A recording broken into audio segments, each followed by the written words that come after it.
Okay, I'm back today with my 48-inch level project and ordered this late yesterday afternoon. Got it in one day from Amazon, so I didn't have to drive anywhere. But this is a motion sensor. So it comes with a nice threaded bolt rod to screw it onto a mount. And I'm going to take the existing one off and replace it with this. Plus, it has enough settings to keep you entertained for a long time with those three dials there. So let's get to it. And right up here, we have our old photocell switch that is currently always off. It's always switched off. There's another wall switch that I've turned off to turn the power off to the circuit. So this might be a weird angle, but you can tilt your head. So, anyway,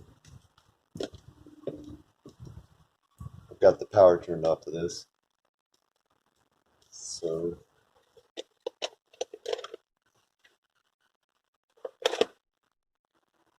slide screwdriver required and one screw.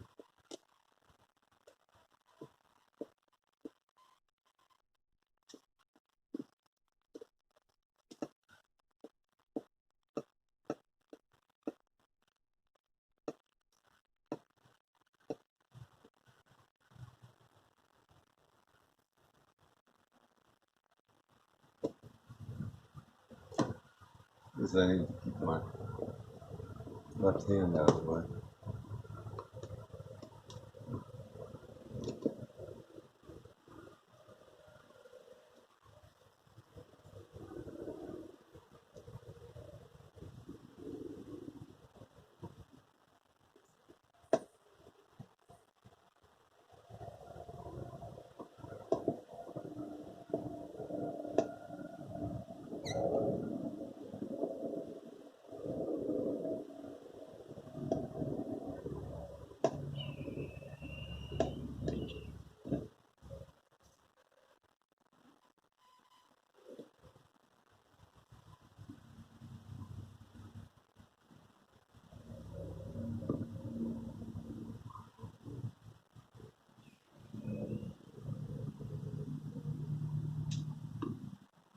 These are some unentertaining long rabbit screws.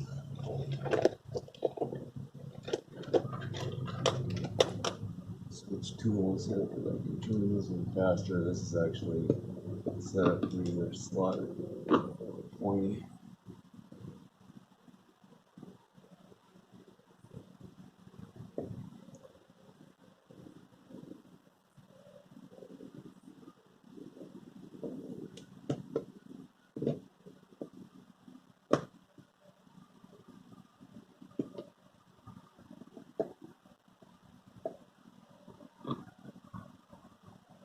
Wow.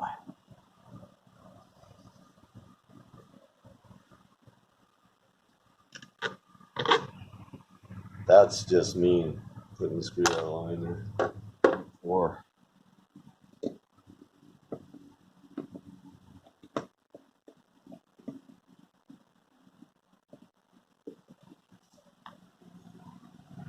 okay.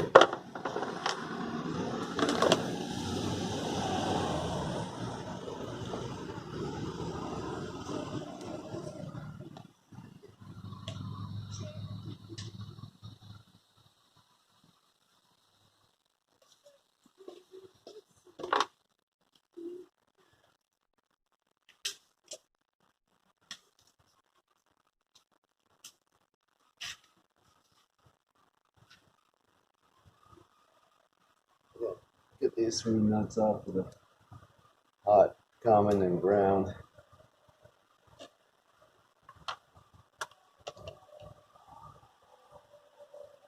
And you can see they just put all the commons together because there's a one in and two outs from the switch.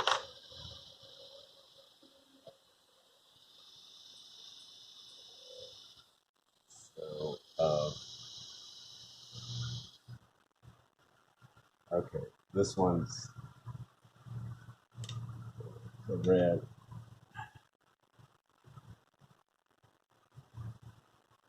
So right now the red and the white, or the red and the black, run through the switch, and the white is the common. For now, so I haven't switched there, I'm just gonna bypass the switch by tying these together.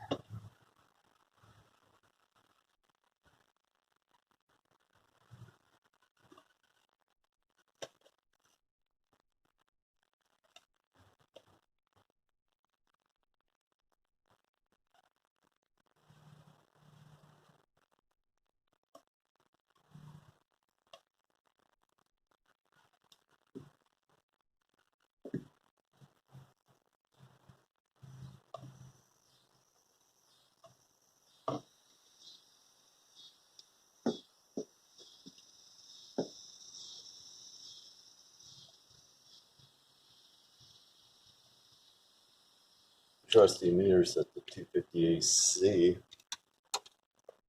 If that's set to 250 AC, I can take and verify that there is no voltage on this.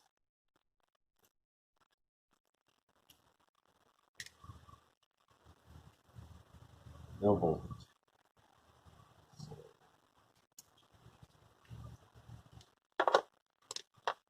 Now, I'm going to go turn the switch on.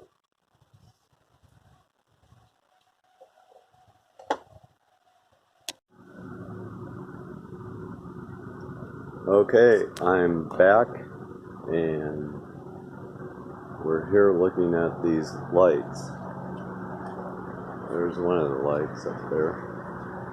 And this light is big. Can't really tell how big it is. Put my hand up next to it and you can see. That is a big porch light. My hand is not tiny. It makes my hand look tiny. So I have taken the other one apart. This is what it looks like without the glass around it. So that's right there, and that bulb is turned on. I put this switch, the inside switch, on to make sure the bulb would work, and it does. So I'm happy about that. There's a good shot of that, what the whole thing looks like. And it's just bolted to the side of the garage wall, outside wall there. There's the garage door, so you get some perspective of it. So that's more or less the whole thing. That one's on, that one is not. Okay, I'm back, and we have success. We got both of these beautiful light fixtures with the lights going. I'm gonna drill a hole through this. It's a metal plate, and it's weatherproof, so it comes with this foam backing that you put down to keep the water out of the circuits. So it should last a lot longer than the other one that was just a indoor plastic plate. Moving that over helped a lot. This camera angle. So I think I can just eyeball it to get it in the center pretty good.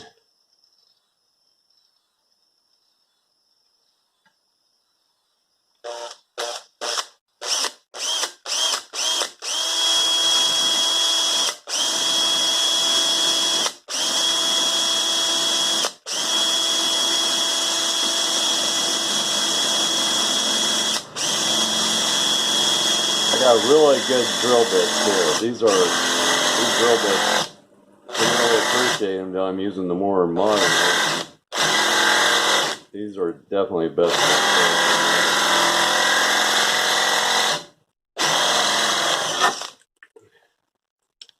So I saved these particular old set of drill bits just for drilling through metal. Yeah.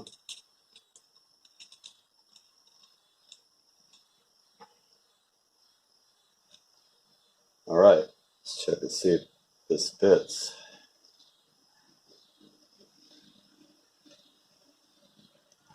My caliper measurements are precise. It should fit. Yep, fits. So that's all we need to know. There. Take that off. Metal filings everywhere. But there you have it. I got a hole perfectly centered.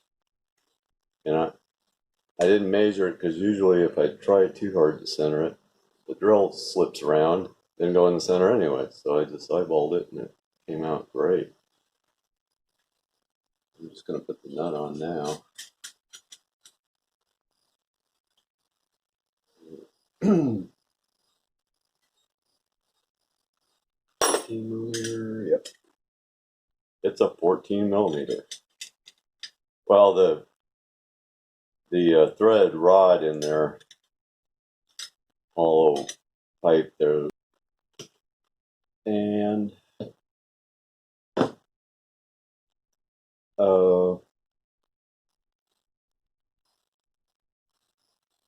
probably if I just extract,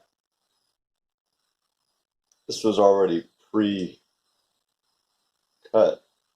with suggested cuttings you could pull out, and if I just pull out that middle one, the wires through, and I think everything will fit in here just dandy around that nut and everything. So there you have it, my weatherproof super duper fit, and the whole cover I think only cost me like less than $2 with tax.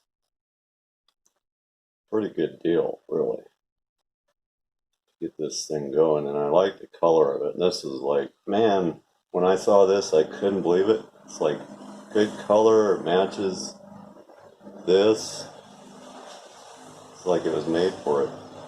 So looked out there, got it at Lowe's. I like that store.